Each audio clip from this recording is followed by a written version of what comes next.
오늘 우리 주신 하나님 말씀은 누가복음 6장 27절에서 28절입니다. 누가복음 6장 27절에서 38절까지 말씀. 누가복음 6장 27절에서 38절 우리 같이 읽겠습니다. 시작. 그러나 너희 듣는 자에게 내가 이르노니 너희 원수를 사랑하며 너희를 미워하는 자를 선대하며 너희를 저주하는 자를 위하여 축복하며 너희를 모욕하는 자를 위하여 기도하라. 너희 입뺨을 치는 자에게 저 뺨도 돌려대며 네 겉옷을 빼앗는 자에게 속옷도 거절하지 말라. 네게 구하는 자에게 주며 네 것을 가져가는 자에게 다시 달라 하지 말며 남에게 대접을 받고자 하는 대로 너희도 남을 대접하라. 너희가 만일 너희를 사랑하는 자만을 사랑하면 칭찬받을 것이 무엇이냐? 죄인들도 사랑하는 자는 사랑하느니라. 너희가 만일 선대하는 자만을 선대하면 칭찬받을 것이 무엇이냐? 죄인들도 이렇게 하느니라. 너희가 받기를 바라고 사람들에게 구워주면 칭찬받을 것이 무엇이냐? 죄인들도 그만큼 받고자 하여 죄인에게 구워주느니라. 오직 너희는 원수를 사랑하고 선대하며 아무것도 바라지 말고 구워주라. 그리하면 너희 상이 클 것이요 또 지극히 높으신 이의 아들이 되리니 그는 은혜를 모르는 자와 악한 자에게도 인자하시니라. 너희 아버지의 자비로우심 같이 너희도 자비로운 자가 되라. 비판하지 말라. 그리하면 너희가 비판을 받지 않을 것이요 정죄하지 말라. 그리하면 너희가 정죄를 받지 않을 것이요 용서하라. 그리하면 너희가 용서를 받을 것이요 주라. 그리하면 너희에게 줄 것이니 곧 후히 되어 누르고 흔들어 넘치도록 하여 너희에게 안겨주리라. 너희가 헤아리는 그 헤아림으로 너희도 헤아림을 도로 받을 것이니라. 아멘. 이 새벽에 예배하시는 은혜가 우리 성도님들께 함께 하시기를 예수님 이름으로 축복합니다. 아멘. 자, 오늘 우리가 조금 전에 읽은 본문 말씀은 예수님께서 12제자를 세우시고 나서 얼마 안 된 상태에서 하신 말씀입니다.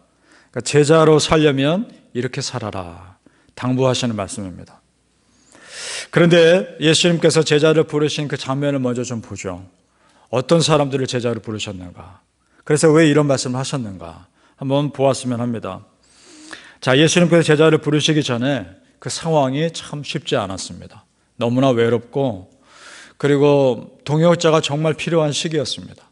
그걸 알려면 우리 11절, 12절을 보아야 하는데 함께 보시죠. 오늘 6장 11절과 12절입니다.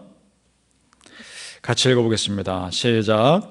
그들이 노기가 가득하여 예수를 어떻게 할까 하고 서로 의논하니라. 이때에 예수께서 기도하시러 산으로 가사 밤이 새도록 하나님께 기도하시고. 아멘. 서기관과 바리새인들이 예수님을 죽이려고 작심한 겁니다. 도저히 안 되겠다. 이 사람은 죽여야겠다. 그리고 그런 의논을 한 겁니다. 그걸 예수님이 왜 모르십니까? 아시고 얼마나 괴롭습니까? 철야기도를 시작합니다. 그날 철야기도 하신 겁니다. 철야기도를 그때 하시고 나서 제자를 부르신 겁니다. 그러니까 여러분 제자를 부르시기 전에 그저 아무렇게나 부르신 것이 아닙니다. 철야기도 하고 부르신 겁니다. 기도하고 또 하고 하나님께 여쭤봤겠죠. 누구를 제자로 불러야 합니까? 그러고 나서 부른 사람이 12제자입니다. 그런데 이 12제자를 불렀을 때 이상한 장면이 나옵니다. 자, 16절을 보시기 바랍니다. 16절에 이렇게 되어 있죠. 야고보의 아들 유다와 예수를 파는 자 될 가롯 유다라. 아멘. 자, 여러분 우리 가롯 유다가 누군지 다 아시죠? 가롯 유다가 예수님께 어떻게 했는지도 다 아십니다. 자, 그리고 오늘 말씀에도 보니까 의미심장한 내용이 들어있죠. 예수를 파는 자 될 가롯 유다라. 이렇게 되어 있습니다. 의도적으로 기록한 겁니다. 왜 이렇게 기록됐을까? 예수님도 아신 겁니다. 가룟 유다가 예수님을 팔 가능성이 아주 많은 사람이라는 것을 아십니다. 그런데도 부르신 겁니다. 그럼 질문이 들죠. 자, 왜 그렇다면 그를 제자로 부르시고 사도로 세우셨을까? 이런 질문이 듭니다. 이해가 안 되죠? 더욱이 그 전날 밤새 철야기도 하고 부르신 거 아닙니까? 기도하고 부르셨는데 왜 가룟 유다를 선택하신단 말입니까? 말입니다. 이해가 안 되죠? 그런데 여러분, 이런 겁니다. 그렇게 충분히 기도하셨기 때문에 가룟 유다 부르신 겁니다. 왜냐? 그가 배신할 가능성을 아셨지만 한편으로 그가 다시 하나님께 완전히 돌아와서 회복되어 일꾼 될 가능성도 기대하신 겁니다. 그렇게 기도하고 그를 부르신 겁니다. 일부러 가룟 유다를 부르신 거죠. 그가 언제든지 회개하고 돌아오면 그를 받아주시고 그를 일꾼으로 삼으실 준비를 하기 위해 기도하고 그를 부르신 겁니다. 예수님은 정말 가룟 유다를 기대하신 겁니다. 세상에 경험 많은 어른들이 이런 조언을 합니다. 사람 믿지 말아라.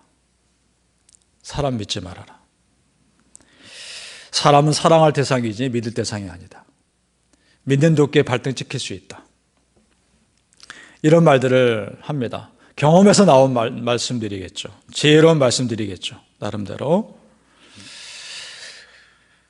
일리도 있을 겁니다. 그런데 여러분, 우리 크리스찬도 누구를 안 믿어주면 세상이 얼마나 각박해집니까?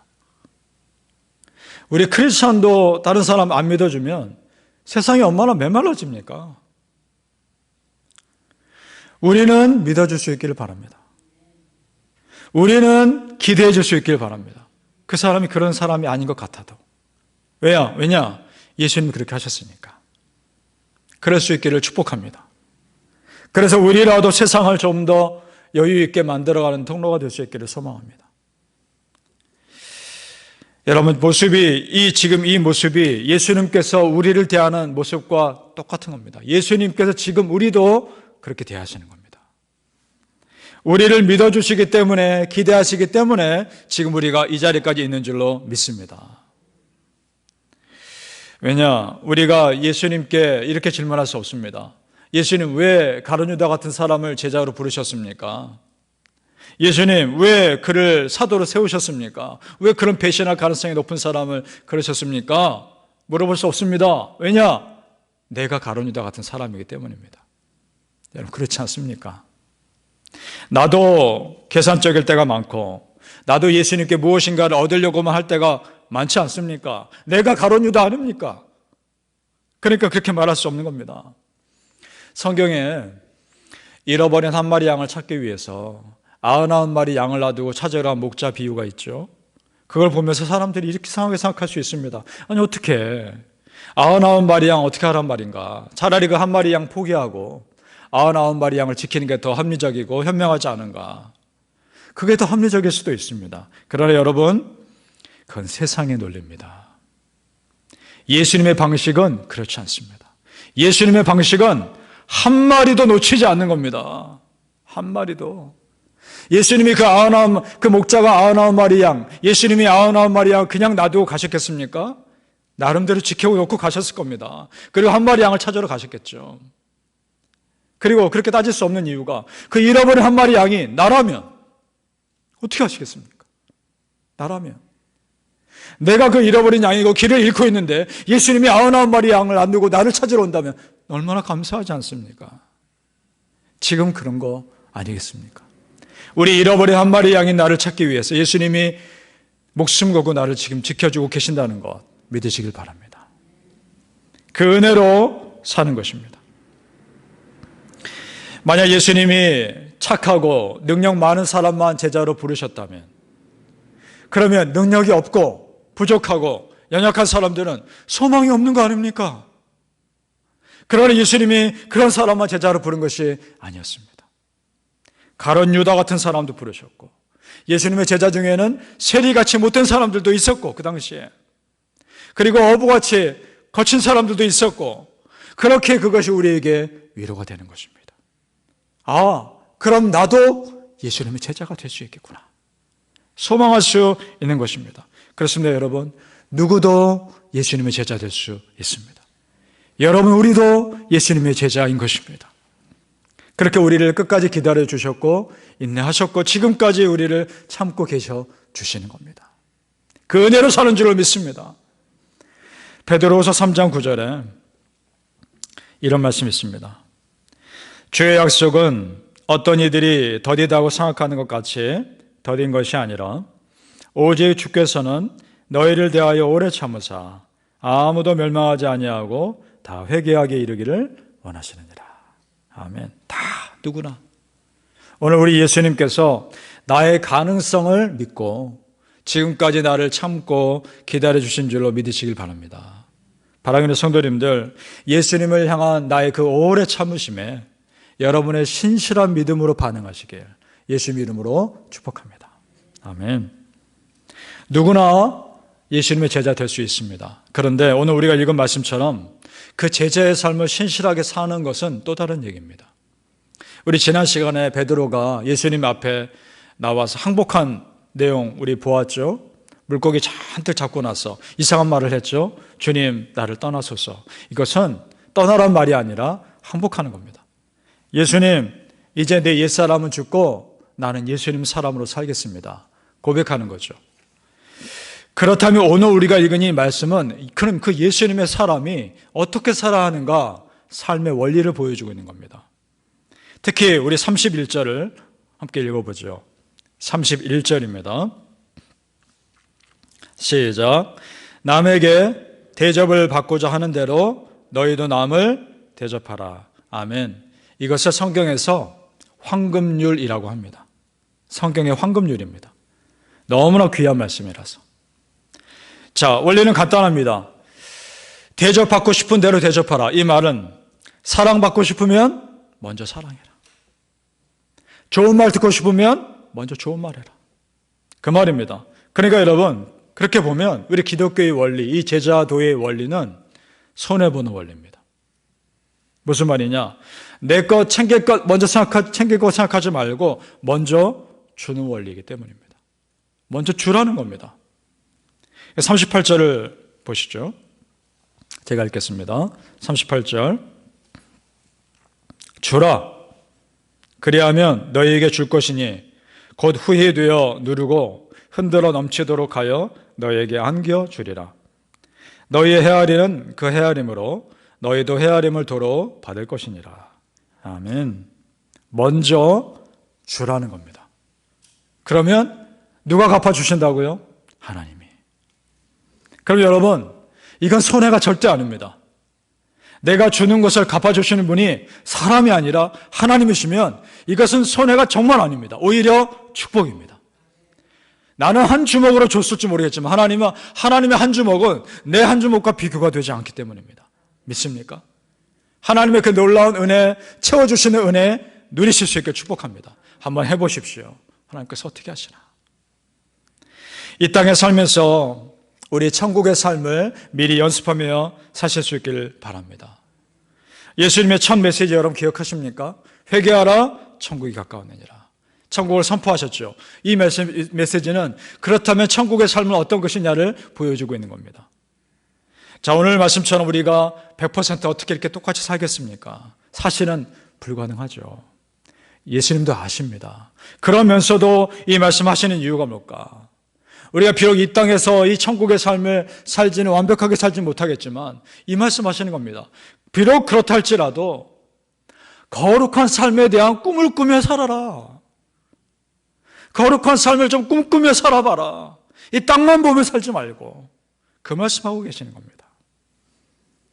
그래서 베드로전서 1장 15절 16절에 참 우리에게 도전이 되는 말씀이 있습니다. 들어보십시오. 베드로전서 1장 15절 16절. 오직 너희를 부르신 거룩한 이처럼 너희도 모든 행실에 거룩한 자가 되라. 기록되었으되 내가 거룩하니 너희도 거룩할지어다. 아멘. 사랑하는 성도님들, 지금보다 더 거룩한 삶에 대한 꿈을 꾸며 살면서 어느새 나도 모르게 자연스럽게 그런 삶의 모습으로 변해가시길 예수님 이름으로 축복합니다. 아멘. 기도하겠습니다. 아버지 하나님 감사합니다. 우리가 거룩한 삶에 대한 꿈 꾸며 살게 하여 주옵소서.